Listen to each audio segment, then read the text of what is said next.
in to the DNVR Avalanche pregame show. We got the full squad, all four of us here tonight as the Avs are taking on the Arizona Coyotes.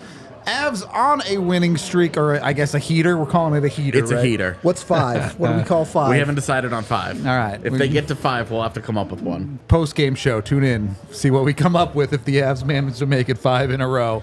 Yep. Avs coming into this one, there's a little bit of weirdness. Cale Makar did go on the trip, even if he didn't practice the other day. Expectations is that he's fine? Question mark. Well, I think he's more than fine. I mean, I watched him practice yesterday. He was at practice. He just did the first half on one side of the rink. Then when he switched rinks, he just...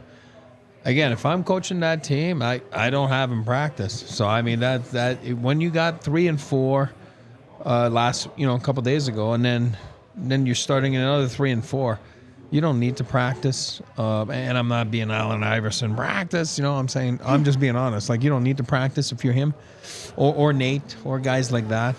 And I've seen this, and, you know, for me, I saw him leave. I mean, it's not like I'm worried about it. You know, I'm just being honest. Like, I don't see where. I think it was just par for the course. That's just me. It's especially with Cale, who throughout his career to this point has always been a very much, if he needs a day off, he'll take it type of guy. So I wasn't too worried about it. I had some people asking about it, though. No, I know. Because of the Sam Malinsky call-up. Yeah, exactly. And the Avs have carried a defenseman on every road trip through this point. And there was a little bit of a bug going around generally. Yep. There were so many other reasons that they would carry an extra D beyond Cale Makar is not okay. Yeah. They could come up with a million reasons, including I'm down if they just want to play Sam Malinsky over a Jack Johnson. Well, No, but I think you go on a road trip, you got to have an extra body. I'm all for it. You know, it's the right thing to do.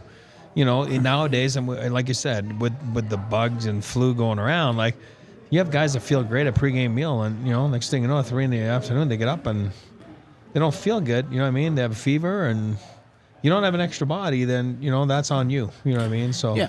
And they have I think no it's cap important. concerns over it right now. That's my point, So, yeah. like, it would be really, really silly to not just be like, we're going to bring a guy. Yeah. Especially when you're the Avs and it feels like every other week someone gets hurt in warm-ups. Yeah, I don't know, man. They've Or been warm, exactly. fine. Yeah. but Caleb Jones's face just keeps getting hit in different ways. Yeah. Dude's had a black eye for a month. I feel so. And then he gets the other one. and His Exactly. face gets hit again, and you're like, Symmetry. his face is starting to look like a road map of the NHL, and it's just like, Okay, I do want to ask, though, with this road trip, because it's Malinsky, and we've talked about how they don't want players like him kind of on the younger side sitting in games because Eagles have games at home as well. Do you think they play him in one of these games then, just for fun? just for fun? No. Maybe Sunday. I think Or there's a Saturday. pretty decent chance he gets in one of the back-to-backs, probably for Caleb Jones, not for Jack Johnson. But I wouldn't be surprised if he gets into Don't one. Crush dreams. I'm just being realistic on that one, man. Don't crush dreams. I think it'd be more than fine if he gets in. And Bednar said he trusted him to play Yeah. if it came down to it, and I think that's a fun vote of confidence to have from the head coach. for sure. These types of things matter, especially you're talking about an Avs team who's put themselves in a pretty good spot.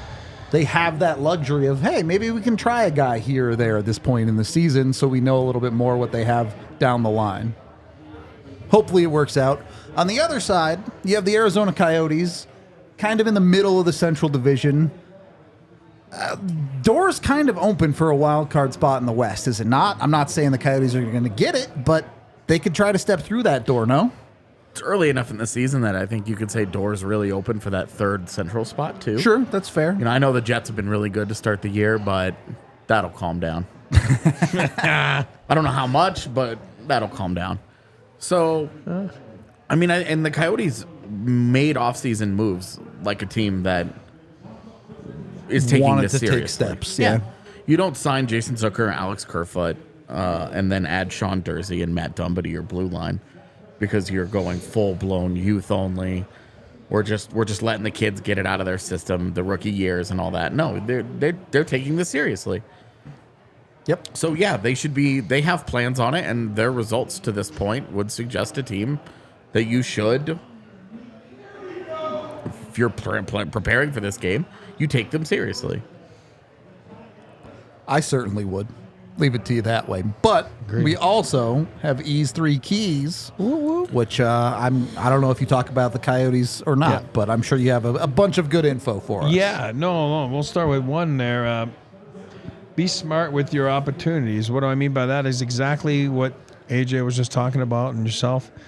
This is a well-coached team. This is a structured team. Former Avs assistant Andre Tourigny, the Bear, does a great job. He does. He prepares his teams. He is an excellent coach. He's an excellent X's and O's guy. So be smart with your opportunities. Take what's given. Don't invent something that's not there. Hope doesn't exist in a game like tonight. Hope is not a good scenario. Manage the puck well. Dictate the pace. You're the Avalanche, right? You're the better team. Even though the Coyotes have done so much better this year, you are the better team. So dictate the pace. Second key, start the 3 and 4 on the right foot. We talk about it all the time, those Segababas, whatever it is, but 3 and 4 is just as tough. They just had a successful one. Tonight is the first one of 3 and 4. Be road warriors. Keep dominating third periods. Those are recipes for success, one game at a time. Just go and don't think about LA, for example. Sunday, take care of Arizona tonight because there's no slouch. It's a real team. Arizona's a real team. Win the goalie duel. Ingram's been outstanding. I watched the last 2 games. He's been awesome, right? He shut out the Golden Knights 2-0. He beat Tampa, that we saw as a very solid offensive team, 2-1. He's trying to, show the coaching staff he's their number one. So they've only given up 1 goal the last 2 games. So you know what? Buzz of the mullet all night. I really don't like that building, but it is what it is. It's okay. I'm allowed to say what I want. But it is like going back to your junior days or your college days, and maybe we'll see guys like MacKinnon and come out of their shell a little bit tonight and just have a big production night. So it should be a good game. 3 and 4 starts with the Coyotes tonight, and Coyotes have been playing outstanding. Want to talk about mullet a little bit because it has felt like there's been a little bit less of the mullet magic this season as compared to last year. Yeah, bad Arizona team won 20 games at home last year. That magic was not coming back, dude. All right. I mean, just wanted to see if there was something a little special about playing in that tiny building. With Arizona, who are the key guys the Avs need to shut down? Is it just that top line of Schmaltz, Keller, and Cooley maybe too? Yeah, I mean, it starts with Clayton Keller. Sure. He's like the guy that they build all around. After that, they still, even with Logan Cooley on the team, he's not regularly taking shifts as a top line guy yet. Yeah. Well, I guess I haven't watched their games. He's still been in that sheltered. I don't want to call it third line role, but a sheltered role. In the you're still learning how to do it. Yeah. Remember Nathan MacKinnon did the same thing his rookie year. It's hard to be a teenager in the NHL. It's just hard. So it starts with Keller, starts with Schmaltz. But, the other guy, Lawson Krause, has scored 10 goals in November. He's been great for them now that he finally showed up. Took him a little while to get going, but Lawson Krause is really good, and it's a balanced offensive lineup. It just doesn't have good center depth. Barrett Hayton hasn't really continued what he did last season. Yeah. So. And hurt. I think it's actually a pretty injured Arizona lineup. And I still agree with AJ's take, though. I think the top 6 on the whole has potential threats. And what intrigues me about it then is the second line matchup, especially not having last change and looking at how Tatar, Drouin, Johansson hold up against. I think it's a pretty young second line, too. But with Krause and doing well and Michelli being an offensive threat, I think it's something to kind of test that second line that has been playing well for the Avs so far to see if they can continue that against the second line that they should win those matchups. But, it's a test in a way. Certainly for a line that you mentioned where the defensive side is maybe more the question, I think, for that line. Yes. You don't want that line to get beat tonight. And I want to talk about that a little bit more as the Avs, over the last handful of games, have been building a good amount of confidence, whether it be Georgiev playing better, The third line obviously continuing to roll. Some of those second line guys starting to produce at a better clip. Who still needs to get that pick-me-up? Who still needs to gain a little bit of confidence from a night like tonight? I got my guy. Tomas Tatar. Yeah. Okay. That's it. Had an assist the other night, at very least. Yeah, but I tell you got bagels on the goal side after 20. I mean, it's tough. Yeah. You look at that.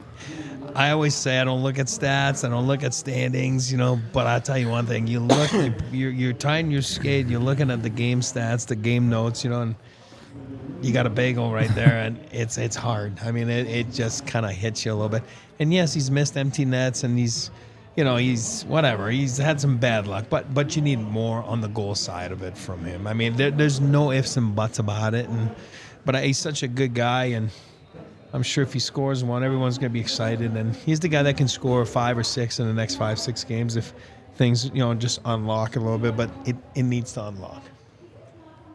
Not to be dramatic, Yeah. but just looking at the contract that he's on, it's the type that come deadline, if things don't turn around for him sooner rather than later, is probably expendable because positionally that might be where they're looking to offload a little bit. If they're looking at a Kovalenko and a Landeskog being wing options down the line, he might Absolutely. become expendable. And that's very dramatic to say this early into the season, but it's important for him to start gelling. I don't think it's that dramatic, to be honest with you. It's very easy to see how he becomes money back the other way in any trade that the Avs could potentially make.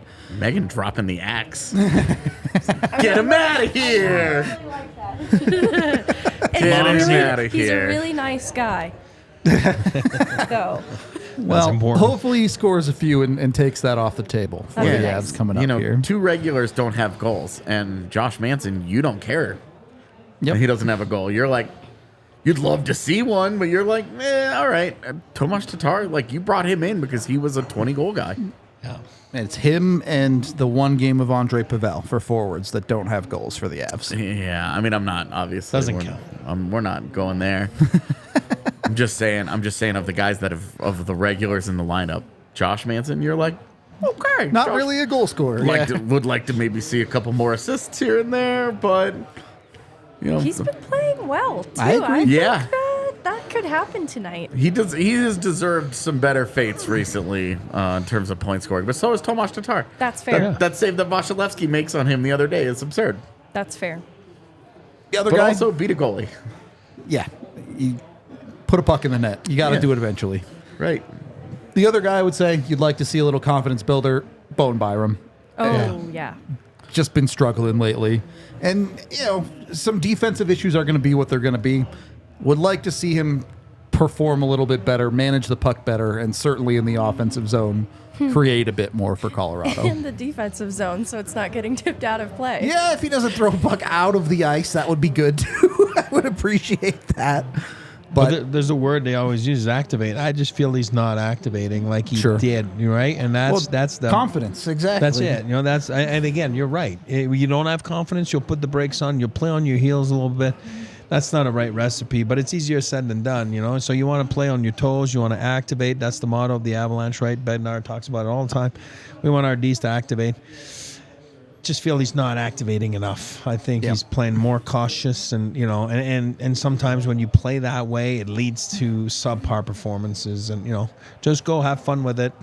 Obviously, be smart. I just talked about take what's given. Don't just jump in there because I got to activate. Take what's given, go from there, and play with some confidence. Have some fun. Enough of the negatives. Let's move to the positive side. Avs should be better at every position against this team. Yes. Yes. Okay. Pretty straightforward there. Top of the forward core is obvious. Top of the defense, obvious. Eric, you mentioned it. Ingram has played pretty well tonight. You still favoring pretty well over the last couple of games. Still favoring Georgiev tonight? Yeah. No. I still say I stick to my guns. I've been saying all year he's a top 10 goalie in the National Hockey League. I think he's showing it right now the last few games. And again, take away that last minute in Nashville, and then the numbers are skewed the other way. His last 4 starts are outstanding. Yep. But yeah, you guys say it all the time because you're better at numbers than I am. You have one of those nights where it's an 8-2, and it hurts you for a good month in your stats where, you have a good game or two, you give up 1 or 2, and it creeps up, but very slowly compared to the big one, the negative one, right? Yep. So I think his numbers are skewed a little bit that way. I think that you're going to see him, like he's on top of his game right now. I feel that he's playing well. He's going to win that duel tonight. Hope he does. As that is part of my bets, brought to you by Bet365. Connor Ingram is due. I tend to agree with this as well. I'm taking the Avs tonight, taking them to cover at plus 130, and I'm taking the Georgiev shutout at plus 1100. Figured I'd have a little look. I've been hot lately, so I'm taking some risky bets tonight. Well, we've talked about it recently too. That Georgiev giving up the one breakaway goal the other. He's mad about it. He's saying I can stop it. He's mad about it. Like the guy's he's got a shutout coming. Yep. Tonight is good a night as any. Take it where you can get it. And then I'm taking Mikko to score in the first. It's time to see Moose score a real goal instead of these empty netter freebies he's been getting as of late. So yeah, I think his last goal was that really nasty backhander. Yep. Yeah, I'm trying to think of the other one. I know he had an empty netter in there somewhere, but yeah. Let's see him put some in the back of the net. It's where I'm at. You can go bet along with us over at Bet365. You can join the watch along. We'll be tracking our bets. You can have some fun with it with us with Bet365. Make sure you're 21 or older and you're physically located in Colorado. And of course, if you or someone you know has a gambling problem, call 1-800-GAMBLER today. They have Bet365 has a bunch of stuff going on at the bar. Yeah, this weekend we'll be having a bunch of watch parties here at the bar. Bet365 will be here. You can sign up, get some bonuses and stuff. So come down, come hang out with us, win yourself some money, and then come along for the takeover on December 9th, where we're going to Ball Arena. It's going to be a fun one. Yes. You get a whole package with us. You can ride the bus. You get free beers.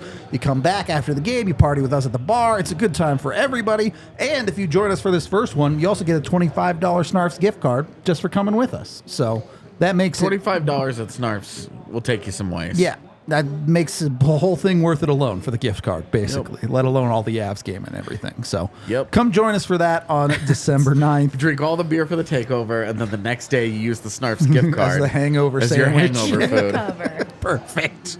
It's the perfect combo right there. You're welcome. He's got it all planned out. But tonight, I think you're just looking for solid hockey out of the Avs again, right?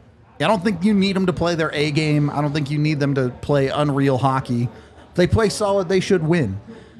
If they don't, well, we'll have you covered for whatever happens in the post-game show. Sometimes it's that simple. Any final thoughts heading into tonight before we close this up and get ready for the watch-along? Nope. All right, we are going to get out of here for this pregame show. We appreciate all y'all hanging out with us. The watch-along's your thing. We'll be live with that in a couple of minutes. If not, join us for the postgame where we will break down whatever happens with this hockey game. We appreciate you, and we'll talk to you in a little bit. We all silly like the mayor.